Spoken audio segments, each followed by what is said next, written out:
Racing takes place out at Hollywoodbets Kenilworth on Saturday, the 9th of March 2024. We've got 9 races to look forward to, and race number 1 gets underway at 12 with the maiden juvenile plate over the 1400 meter trip. Joining me on the line is Graham Hawkins. And Graham, how are you doing? All good, thank you, Rahil. Yeah, looking forward to another 9-race program at Hollywoodbets Kenilworth. Obviously, the season has come to an end, but racing continues and some competitive racing on the program. Race number 1, this is set to be run over the 1400 meter trip. Now, the juveniles are being stepped up in distance as we get on in time, weeks and months, and they'll eventually go up to the mile trip. But 1400 meters now, race number 1, World of Pleasure. Last time out, he was all the rage when beaten behind Impact Investor, who turned the form around with him. But what's your expectations on Saturday? He should get the job done in what does look to be quite a limited field. Yeah, there's not much form to go around, and World of Pleasure, 2 pleasing first runs. Obviously, as you've mentioned, they're all stepping up in trip and all going around the turn for the first time. But I think Vaughan Marshall will be well pleased with what he saw in the first 2 runs. He jumps out of pole position and clearly is entitled to be a short-priced favourite and the one they all have to beat. I do fancy the 2 Glenn Cotson runners, Burning Man and Buzz Bomb, a little bit. Buzz Bomb comes out of that little ballerina form line. We've seen a couple of horses from behind him come out to win, so drawn a little wide, but gets the services of Red Hot Free. So Buzz Bomb must be some sort of a threat. And then number 3, Burning Man, he was gelded after his second start. He didn't run too badly on debut behind Handsome Prince. I can tell you, Rahil, that he's working really, really well. The gelding has settled him down.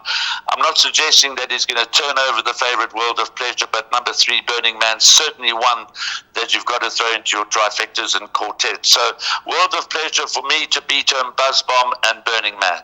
Well, Burning Man at around 16 to 1 in the market, he could certainly represent some decent value, especially if he were to run into those exactors in race number 1. We're going to move along to race number 2, which is a juvenile plate over the 1000 meter trip. 1 o'clock is the off time, and it is the start of the bar pot. Favorite is number 2 from the Mike Stewart yard. Richard Fourie takes a ride. This 2-year-old son of Water Winter is currently at 2 to 1, along with number 3, African Prince. It's Turbo 20 at 33 to 10, Bomber Bay at 10 to 1, and then it's 10 to 1 Walk With Me, 12 to 1, and Better Bar those. Now, Bomber Bay, son of Lancaster Bomber, but out of a King's Barnes mare, Gabor, who probably has a first, would this be a first fall, Graham? I think it well might be the first foal of Gabor. She was trained to a Grade 1 win by Gareth Van Sale at the time, as you recall. Bomber Bay obviously has a very, very nice pedigree, but the riding arrangements suggest that perhaps it's not the stable elect. Elder De Meyer rides number 1, Turbo 20, who ran on debut behind One Stripe. He was well beaten, but One Stripe won that race by a distance. Turbo 20 showed some pace and obviously can be expected to improve. This is a juvenile plate which allows for winners to take part, but there are no winners in the race and there's very little form to work on, Rahil. Rama Forseza at the top of the board, virtue of the fact that he's running two feature races, both behind Roman Agent, and obviously drops in class here. And again, we come across that little ballerina form line with number 3, African Prince. Wasn't too far behind 2 subsequent winners out of that run, so that will be an improver in this race, number 3, African Prince. But it's a tough start to the bipod. The betting will be the best guide. Obviously, 2 Rama Forseza, 3 African Prince, and then 1 Turbo 20 appear to be the leading lights. But you do need to monitor the betting until race time because there could be a springer.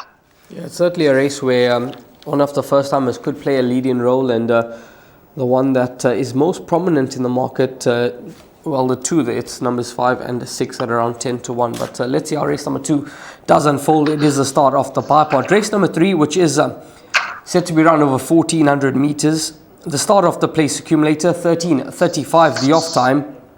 And Lindbergh is the favorite. Excuse me. Lindbergh's the favorite at around 2 to 1. It is Zil Maurice at 2 to 1. Tyrion Lannister at 7 to 2. And then you get a 9 to 2 and Better Bar, though Solomon Seal is scratched. And last time out, they absolutely put the money down on Lindbergh, and they managed to stand in the winner's queue. He beat Blackberry Malt, gate number 1 once again. He's gone up 3 points for that run, and 1400 meters shouldn't be a concern, even though he may just be better over the mile trip. But could he go back-to-back in this contest, Graham? I strongly fancy Lindbergh. In fact, unlike you, I don't think he really gets a true run mile. I think he just scraped home. He just lasted long enough to beat Blackberry Malt last time out. I think that 1400 meters is probably his ideal trip, and that was also the comment of Gareth Wright when he got off Lindbergh in the winners' enclosure last time. The scratching of number 2, Solomon Seal, is quite important because I think that's where the pace was going to come from. So now I'm expecting Lindbergh to go forward from that inside gate and try and make every post a winning post. He might be challenged for the lead by the lightly weighted Tyrion Lannister. This is the feature race on the card, the 200,000 Rand Newland Stakes for 3-year-olds. Fibonacci likes to sit off them. Zil Maurice likes to sit off them. So Brett Crawford holds a very strong hand here with Lindbergh and Zil Maurice. I prefer Lindbergh of the two, despite the fact that Richard Ferree rides Zil Maurice. He's got to give away quite a few kilograms, 4.5 kilograms to Lindbergh, and I think that could be the telling factor. Watch out for a much better run from number 6, My Golly Molly. He clearly has ability. He won the Grade 3 Langerman as a 2-year-old, beating Schlusslui. His start to his 3-year-old campaign was awful, but he had his first run as a gelding last time and showed signs of some improvement, even though he ran at the back of the field over 1,200 meters. I think he was just having a sighter, but he may prefer a little bit of a cut in the ground. When he won the Langerman, the going that day was heavy. So it's for me, it's a toss-up between the two Crawford runners. I think they'll run 1-2, but I'm very much in the camp of Lindbergh and happy to make him a banker in the opening leg of the place accumulator. Yeah, Graham, quite confident on the chances of number 1, Lindbergh, in race number 3, and hopefully he can make it back-to-back. Race number 4, a maiden plate for fillies and mares over the 1,200 meter trip. It will be the start of the pick 6. 2 is the off time, and the fixed odds betting market has got Tequila Sky at the top of the boards, 3-1 into 22-10. Pilot Flame at 7-2, along with number 6, Love Shack. Best Thing Ever is at 11-2. It's then a 6-1 Fastnet filly, 8-1, and Better Bar. Those now, Tequila Sky, she's had a fair share of chances. She was beaten behind the well-tried Maiden Strata last time out, beaten half a length. Blinkers are off, going over 1,200 meters once again. She'll obviously have her supporters, but this filly, Spirit Guide, I expected to close a deficit on this filly, Tequila Sky, and I think she could even turn the form around, and she offers some decent value at 8-1. Yeah, I think Spirit Guide is coming along the right way. As you say, she's got about 3 lengths to find on Tequila Sky. Tequila Sky is limited. She's having a 9th start in the maiden ranks. I do believe she's going to get it right this time. Tequila Sky is my top choice. But you're right, Spirit Guide. I think Spirit Guide will be at her best, being out of a Shamadal mare. I think we'll be at her best over a little bit further. But there are quite a few with chances here. Number 2, Pilot Flame, who gets the services of Richard Free, was not disgraced on debut. Went 4th behind Captain's Destiny. Has surely got to improve. Like Tequila Sky, Love Shack has been around for quite a while in the maidens, but she's game and she's consistent, and she's been runner-up on a couple of occasions, so clearly she's got to be a threat. You like the chances of Spirit Guide to improve. I like the chances of number 8, Fastnet Filly, to improve. I do worry about the fact that she steps back from 1,400 meters to 1,200 meters. But there was a touch of support. She's beautifully bred. She's bred in Ireland. She's a few months being bred to Northern Hemisphere time. She's a few months behind her contemporaries here. So Fastnet Filly has got plenty of scope to improve. But I'm going to give the benefit of the doubt to number 5, Tequila Sky. I've banked her in the second leg of the place accumulator. I've gone in the place accumulator, which is my suggested bet, with 4 bankers and loading up 3 legs. Tequila Sky, if she doesn't win, I'm sure she'll be there and thereabouts, but she's not obviously a good thing. She's vulnerable. She's shown that in her past form, even though she's been in the runner-up position 4 times from her 8 starts. I do think she sets the standards, but the improvers, as you've mentioned, are numbers 2, Pilot Flame, 7, Spirit Guide, and 8, Fastnet Filly, and then, of course, number 6, Love Shack, always poses a threat. It's certainly a race where you could certainly find a few nice horses at value prices, and those are ones to include into those exactas, trifectas and quartets. But number 5, Tequila Sky, definitely the one to beat. She brings the right form into the race, and hopefully she can get the job done at start number 9. Race number 5, a maiden plate over 1800 meters. 14:45 is the off time. Song to the Moon 28-10, 3-1 about Quite a King. Storm Boulevard at 33-10. Continental Express at 4-1, 11-2, Etoile Filante, and then it's 8-1 and Better Bar those. Now, Song to the Moon, he ran a fair third last time out to Blue Bay, who was the good thing on the day. Reported stayed on well. 1800 meters should suit him on the basis of his last 2 starts. Draw 1, Richard Fourier aboard. Is he the one to beat in your opinion, or you like the stable companion, Quite a King? I think this is quite a trappy race, and as far as the jackpots and the pick sixes are concerned, I think you've got to go pretty wide. I think they're all quite limited, and I think they're all quite evenly matched. We'll come back to Song to the Moon in a moment. In the race behind Fly Futura, who didn't run too badly in his post-maiden effort. Storm Boulevard was second. That was over the 1800 meters. Not too far behind him was Quite a King. Then came Continental Express, and then further back to Jovial and French Trip. So Storm Boulevard, Quite a King, Continental Express. You could throw a blanket over those 3 runners, and any of them can win. It's only an 8-horse field. The pace is going to be a factor. Then you've got, as you've mentioned, number 1, Song to the Moon, and also number 8, Etoile Filante. So, that one's obviously also got form, having run second in the bag. So I don't think this is a cut and dried affair. In fact, I put 4 horses into the place accumulator, and I must confess that number 1, Song to the Moon, is not one of those 4, but I wouldn't be surprised to see him be involved in the finish or even go on and win it. It's that kind of a race. I think in the pick 6 and jackpot, you've got to throw just about the field into this race, because I think there could be any kind of a result here. I'm going with numbers 3, 5, 7, 8. In this leg of the place accumulators, we'll go through later on. I'm going to give the benefit of the doubt to number 7, Storm Boulevard. Lewin Cotway rode him last time out, and I think he will have learned something about Storm Boulevard. But clearly, as a 4-year-old, also having his 9th start, he has been runner-up twice in his last 2 of his last 3 starts, and third in between. So he is in pretty good form. He's very limited, but he could get the job done. But it's not cut and dried, and any of Quite a King, Etoile Filante, Song to the Moon, Continental Express, any of those can end up in the winner's enclosure. Many horses in with winning chances in race number 5, which will be the start of Jackpot 1. Race number 6, maiden plate over 1400 meters, 3 is the off time. The start of Jackpot 2. Hudia is your 2-1 favorite. Iguguletu at 3-1.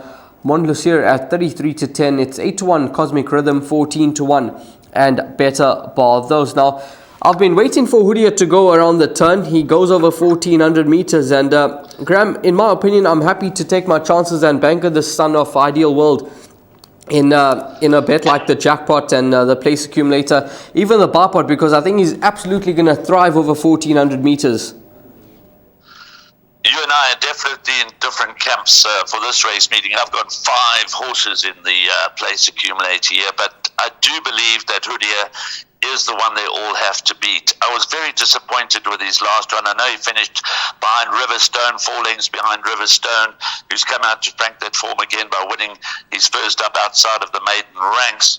And Hudia has the right pedigree. I mean, he's out of that wonderful mare, Well Witcher. He showed all the promise in the world in his first 2 starts over 1200 meters, and you could be absolutely right. The step up to 1400 meters and going around the turn should be right up his alley. He's got a handy draw, and he should take a power of beating, but I've decided in 2 legs to take on, of the place accumulated, to take on the favourites, and this is one of those. Number 4, Hudia, will be a very popular choice, and I'll take a smaller perm, obviously multiple times, where you banker these kind of horses. But I think there are others with chances. Number 2, King of Numbers, can continue to improve. Number 6, Prince of Tibet, has been there and thereabouts in his last couple of starts. Iguguletu, the same comment for the Hollywood Syndicate. Elder DeMeo for Candice Bass-Robinson.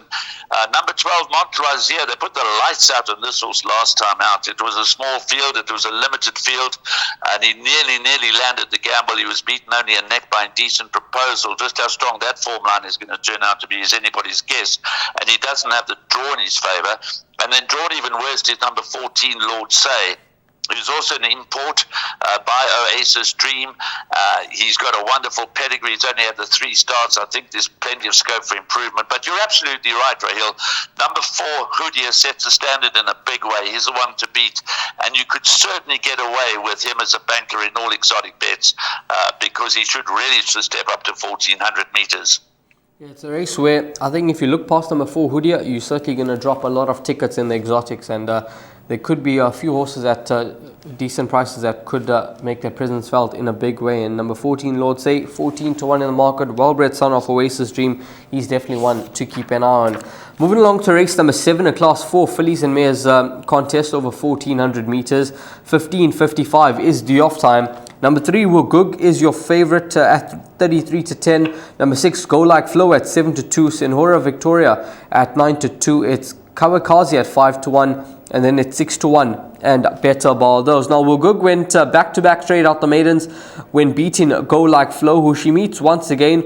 Although she meets her on worse weight terms, so that would suggest that Go Like Flow could turn the form around. And Corne Offer is back in the irons with Go Like Flow. But then this horse, Senhora Victoria, comes into the race because she was beaten behind Go Like Flow 3 starts back. But she's got a decent pull at the weights this time around. Yeah, I think you can narrow it down to those 3 runners. Number 3, Wugug. The penny certainly dropped in quite a big way. Showed potential on the high felt early in her career, then sort of seemed to go missing for a while. But after a few starts at Hollywoodbets Durbanville, she's relished coming to Kenilworth and the 1,400 metres in particular. So last 2 starts have been over track and trip. She's unbeaten over this distance. Yes, Go Like Flow should get much closer to her at the weights, and Senhora Victoria is also certainly weighted to be involved with those 2. But I have a feeling that Wugug has got more in the tank, and now that the pennies drop, will continue to improve. It's got a nice draw. So Wugug remains my top choice ahead of numbers 6, Go Like Flow, and 8, Senhora Victoria.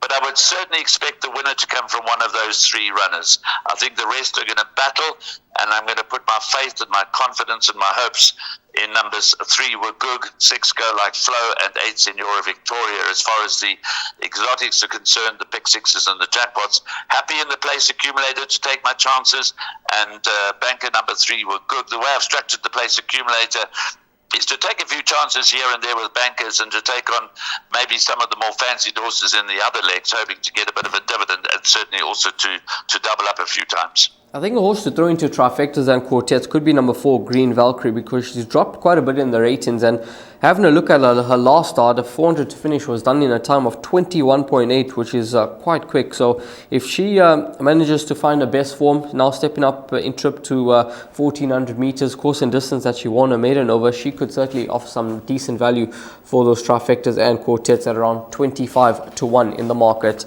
Race number 8, which is a class 3 contest over 1,600 meters, 4:30 is the off time. Pomodoro's Jet is your 2 to 1 favorite. It's 5 to 1 about Blackberry Malt. Quartermain at 6 to 1, 6 to 1 about Kitchicle. It is 7 to 1 and better bar those. Now, Pomodoro's Jet, he is a runner that does have a deep draw to contend with. He's unbeaten over track and trip, Graham, and I must be honest with you, I was absolutely gutted with his last start. I thought he'd win. I thought he was one of the better bets on the card because he came into the race absolutely well weighted, and he failed to get the job done at a short quota of 9 to 10. Going over 1,600 meters will obviously suit him a lot better. Are you in his camp? Very much so. Yes, on Derby Day let us down badly. It cost us an absolute bomb in terms of all the all-to-comes, and all the others came right. So Pomodore's Jet's got a debt to settle with me and others I fancy. He did meet with some interference in that race, which seemed to knock the wind out of his sails, but absolutely gutted is the word to use. I was gutted by his performance. Not so much that he got beat. Horses do get beat, but he was beaten comprehensively. But he's unbeaten over this track and trip. Of course, the draw's not in his favour, and hopefully with a little bit of luck in running, Craig Zaki will be able to find a nice position just one off the fence and give him a clear run up the straight. But there's no such thing as a one-horse race. Obviously, number 2, Quartermain, is in very good form, and his course and distance form is nothing to sneeze at. He's had 4 starts over track and trip for 3 wins. He's only got 53 on his back. He's cracked the inside gate. So Pomodore's Jet certainly got Quartermain to beat. Blackberry Malt is threatening to win a race. He ran a next second to Lindbergh last time out, and of course we fancy Lindbergh to win the Newland Stakes earlier on this card. And then Gainsford, while not overly reliable, is not a horse that you can ever ignore. But I'm going to row in again with number 11, Pomodore's Jet. I think he's a decent horse. I think he's at his best over this track and trip. Quartermain is going to make his life a little difficult. And as I mentioned, Blackberry Malt and Gainsford, others to consider in the race. But to answer your question, I'm very much in the camp of number 11, Pomodore's Jet, to try and set the record straight. Brett Crawford, Craig Zaki will be hoping that Pomodore's Jet can bounce back into the winner's enclosure after a disappointing last start. Race number 9, the final race on the day, a Class 3 contest over 1,200 meters. The off time, 5:05. Favorite is number 1, Axel, and number 3 and 6 as well. So we've got 3 joint favorites here at 4-1. 5-1 about Seeking the One, 6-1 Mo Capitano, it is 8-1 Gimme Lightning, and then it's 12-1 and Better Bar Those. Now, what's your thoughts on race number 9? Do you have a top selection? Because this does look to be quite a trappy race to close off the card. It is a trappy race. It is a typically competitive 1,200 meter. These 1,200 meter handicap races at Hollywoodbets Kenilworth, they're very deep in talent generally, whether you're talking about the Class 3 1,200 meter handicaps, the Class 4 1,200 meter handicaps, or even worse, the Class 5. And there are a lot of horses here with winning chances. Even some of those that don't immediately jump out of the page at you could come up and surprise. And a horse that fits that sort of category is definitely number 7, Sundazed. Although he doesn't form part of my selection, the point I'm trying to make is even those that you think you can safely discard in a race of this of nature, there are very few horses in the lineup that you can actually draw a line through. But there's no doubt that number 3, All About L, sets a standard. He's at his very best over the course and distance. He won 3 runs back. He's holding his form well. For many, he might shape up as a place accumulator banker, but here again, I'm going to take him on. I've included 4 horses in the final leg of the place accumulator. But number 3, All About L, is definitely my first choice. Interesting jockey booking. Sean Veal rides him for the first time. In fact, Sean Veal rides for the Adam Marcus stable for the first time. Sean Veal is certainly making his presence felt in the Western Cape in a big way, principally for Eric Sands. But if he's got an opportunity to win, then Veal normally grabs it with both hands. And I've got a feeling that his riding style is going to really suit number 3, All About L. Sit just off the pace and then pounce at the right time. But there's so many others with chances. If you like All About L, you've got to like number 8, Gimme Lightning. There was only a length between them when they raced behind Teflon Man last time out. Number 4, Seeking the One, drops back to 1,200 meters, but he's got talent, he's got ability. There was a good run behind his training William last time in a higher division. Mer Capitano, there was big talk about Mer Capitano when he made his winning debut. He's never been too far behind after that. And he's starting to drop down the rating, so Mer Capitano can make his presence felt. Captain Arrow is a very interesting runner. He was penalised 4 points for running 8th behind Dice in the Cape Flying Championship. But the fact that Candice Bass-Robinson was happy to throw him into the deep end in the Cape Flying Championship shows just what she thinks of Captain Arrow. He's won only twice, but he's run against some really decent horses, and if he reproduces the run when he ran second to Future Variety, then despite 61.5 kilos on his back and his rating having been bumped up to 102, he will certainly be there and thereabouts. Axel, you've mentioned, he's one of the co-favourites. His form speaks for itself, so he's got to go onto the shortlist. And then horses like Beerenberg and USA's Hope. USA's Hope has tried 1,400 meters in his last couple of starts. The last time he raced over 1,200 meters, I think you draw lines through that. Better to gauge him on his second to King of the Gauls. He ran second, beaten half length over this course and distance back in December. We know that USA's Hope is decent, and we know that he can deliver. So it's a very difficult race. It's a complicated race to try and nail your colours to the mask. I'm going with numbers 3, 6, 8, and 11 in the place accumulator, but there's no doubt that number 3, All About Al, deserves to be the first choice. 4 horses for Graham in the final leg of the place accumulator, which does look to be a very, very trappy contest. We're going to move along to the suggested bet now, and Graham will take us through his suggested bet, which is a place accumulator. So Graham, take it away with that PA. I do think that this card lends itself to taking a small place accumulator perm a number of times, but we're asked to just put forward one kind of suggested bet and one permutation. So here we go. First leg bank for number 1, Lindbergh. Place accumulator starts race 3. It's a 9-race program. The first leg off at 13.35.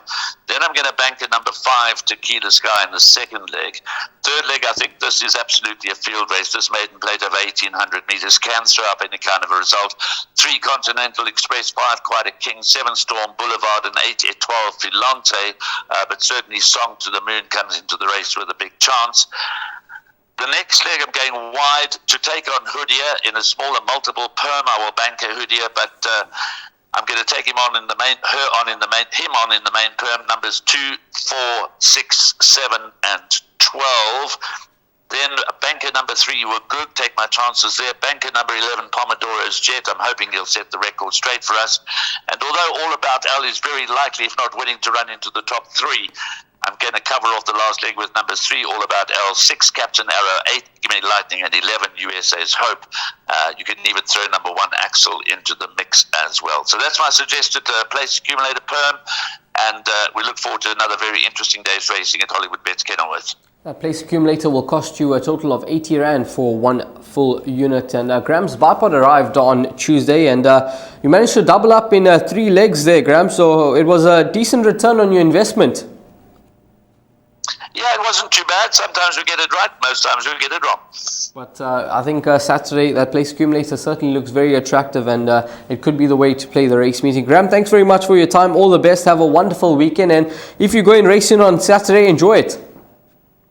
Thank you very much, Raheel. Good luck. Enjoy the weekend. Thanks very much to Graham. All the best with racing out at Hollywoodbets Kenilworth on Saturday. Hopefully, it's a profitable day's racing.